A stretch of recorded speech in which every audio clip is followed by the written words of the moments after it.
கதிர்வேலன் ஒரு புத்திசாலி வாலிபன். அவன் ஊரில் எப்பேற்பட்ட சிக்கலையும் தன் அறிவால் தீர்த்து வைப்பான். ஒரு முறை அந்த ஊர் அரசன் ஒரு விசித்திரமான போட்டியை அறிவித்தான். அடர்ந்த காட்டிற்குள் இருக்கும் நீலக்கல் குகைக்கு சென்று அங்கிருக்கும் ரத்தினத்தை எடுத்து வருபவருக்கு பாதி ராஜ்யம் பரிசாக வழங்கப்படும்.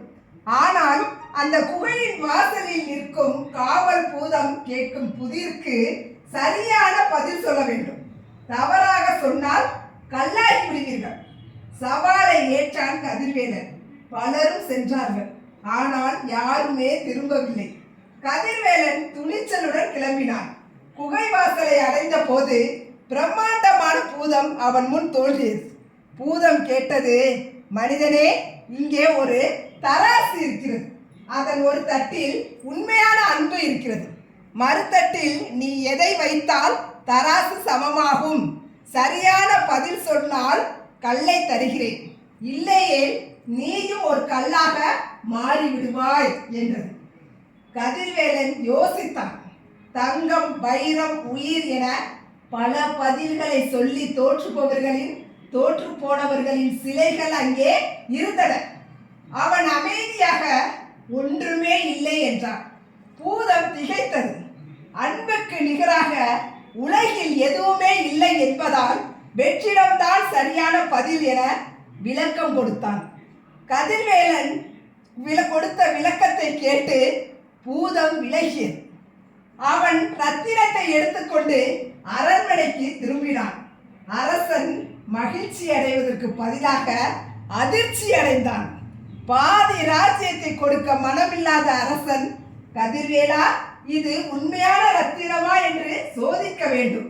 இதை எங்கள் குலதெய்வ சிலையின் கண்ணில் பொருத்தும் போது ஒளி வீசினால் மட்டுமே நீ வெற்றி பெற்றதாக அர்த்தம் என்றான்.